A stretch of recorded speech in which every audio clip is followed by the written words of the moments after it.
ThaBoxingvoice.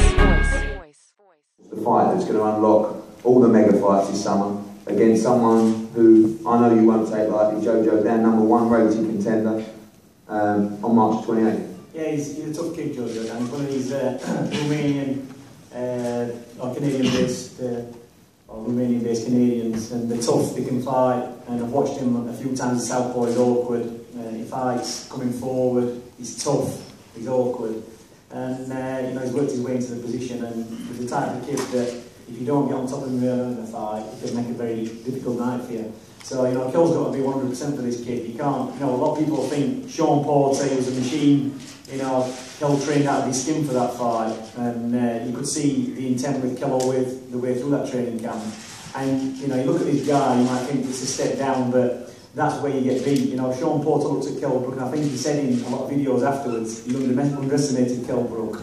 You know, and that's what we're not going to do against JoJo Dan. You can never take these opponents lightly, because these are the ones who trip you up. And, you know, he's got to get through this next fight to get into the big fights in the summer. So, you know, Kell's dragged himself back from the brink of death. You know, I can remember when I got the phone call, you know, somebody phoned me up before anybody knew and said, you know, Kell Brook's been stabbed in Tenerife. And the first thing I thought, you know what, I hope he's not dead. What I mean, story that's going to be. 3 weeks in a title fight, world champion, and then stabbed up in Tenerife. And a lot of people thought he wasn't going to come back from that, and he's made a remarkable recovery. Not only has he made a remarkable recovery, he's actually got himself back in, you know, into a fit state. He's trained really hard. Apart from the scar, the cosmetic look of it, you know, he's very functional. There's no excuses. You know, he's training hard. He's got plenty of balance, plenty of power in that leg. And really, it's remarkable that he's come back from that, because I think a lot of people thought he was never going to fight again. So, you know, homecoming, Sheffield Arena. I hope they're all going to turn out for him for this world title fight, because, you know, he said all along he wanted to fight in Sheffield Arena in front of his home crowd, you know, bring the belt there. And it's a long time since we've had a world title fight in Sheffield, so, you know, I hope that the people or even casual boxing fans are going to turn up, because it's going to be a very good event, some fantastic fights on it. And, you know, can't wait to, you know, get it on 28th of March. And Kell, I know March 28th will be an emotional moment for you. You know, from Hillsborough Leisure Centre to Ponge Forge, obviously all those fights against Devon Alexander that were on, were off, your injury, his injury, then finally the shot at Sean Porter, then, you know, the aftermath of that, and now a chance for you to walk out 11,000 sellout at Sheffield Arena as the champion of the world. You know, it's just starting now. I feel so emotional. You know, from, you know, last year winning that world title, going to Carson and doing what, you know, a lot of people didn't think I was going to do. And then, you know, a few weeks later, having an horrific knife attack, laying in the hospital bed thinking, will I ever walk again? Never mind boxing. And just to be sat up here now, you know, looking at your building this fight, you know, for the 28th of March in Sheffield homecoming town. You know, it is emotional, but, you know, I've done everything what they've asked me to do. It's been baby steps at the beginning. You know, I've got myself into this position now. Like you said, this far out, I'm really fit to say I've got, you know, 8 or 9 weeks left to go. You know, you were coming on, and for this fight, we could have gone pay-per-view for this fight. I had a big, you know, I had an American name, you know, but for this fight, you know, I've got the mandatory. I'm getting the mandatory out of the way, you know, so you don't come on later on this summer, you know, and I'm after them big massive fights after this fight. You know the names, what we've been mentioning. So we're getting this one out of the way. The very tough customer. I can remember when I was #1, you know, coming up mandatory for the title against Sean Porter. So I know he's going to be unbelievably hungry for that world title. But, you know, he's in against me, and I know what it took to get that world title, and I'm going to work, you know, twice as hard to keep hold of it. But it's going to be a very tough fight. It's awkward. It comes to fight. It's going to be a very, you know, entertaining fight. But, you know, I'm in my own town. You know, I brought the title back, and I can't wait to put a massive show on for the fans.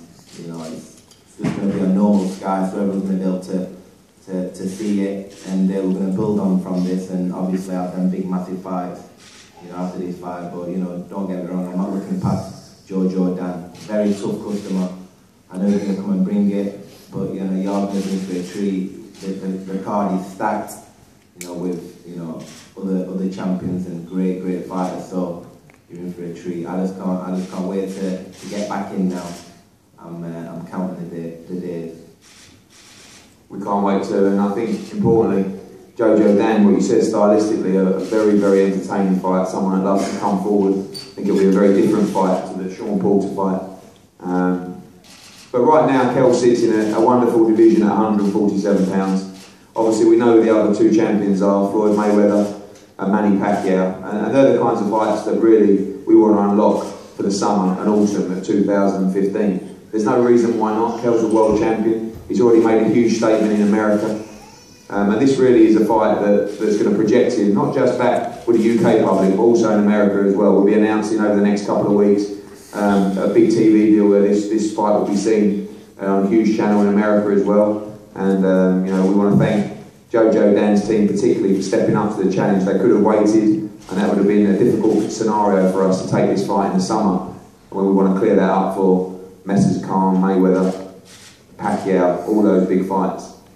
So thank you to Lou DiBella, his promoter, and also Al Heyman, which we concluded the deal with last night. So thank you so much for coming today. At March the 28th, we've got some more big announcements coming next week. It's going to be a great night, a great occasion. You need to get behind one of, I believe, the finest fighters in the world. Kell Brook is very special. We've said this for a long time, and we've had ups and we've had downs, but the fact remains he's the IBF welterweight champion of the world. And just to leave you with a little story, which tickled me, and I told Kell's dad Terry the other day. When we was in the change rooms, Kell Brook was fighting Carson Jones. It was a very tense affair. You've got to imagine we're on away soil, and you know Dominic's in there doing a great job with the commission. Everything's on top. I think everybody in that room that night was very nervous. You know, the hearts were beating fast. And my dad was in there, and I was looking at my dad for a little bit of calm, because he's obviously been in this situation many times. And Kell was sitting there just before he was going to have his hand wrapped, and everyone was running around, and it was very high energy in the room. And my dad went over to Kell, and he just grabbed his hand, and he said, "You all right?" He said, "Good luck. Go out there, do the business. This is your time," etc. So then my dad walked out of the room, and I followed him out of the room. And he said, "You all right?" I said, "Yeah, very nervous." I said, "What do you think?" "Yeah, he's got to do this." He went, "Eddie, I just checked his pulse." He said, "He's not even breathing." And that's a special kind of fighter that can go in that kind of environment and perform under that kind of pressure. And let's not forget, beat a guy in Sean Porter that before Kell Brook beat him, everyone was making him out to be Hulk Hogan. You know, and Kell really gave him a boxing lesson that night. He adapted, he did exactly what he needed to do to win that fight. Kell Brook is a very special fighter. And on March the 28th, you will see exactly why. And I think he's going to put in a scintillating performance and announce to everybody in the division, over in the UK and America, that he's here to stay. And do not be surprised when Kell Brook unifies the welterweight division over the next 18 months. It's real, it's happening. This is a British champion of the world from Sheffield, fighting in Sheffield. Live and exclusive on Sky Talk, March the 28th. We'll see you all there. Don't forget your popcorn. Thank you. The Boxing Voice.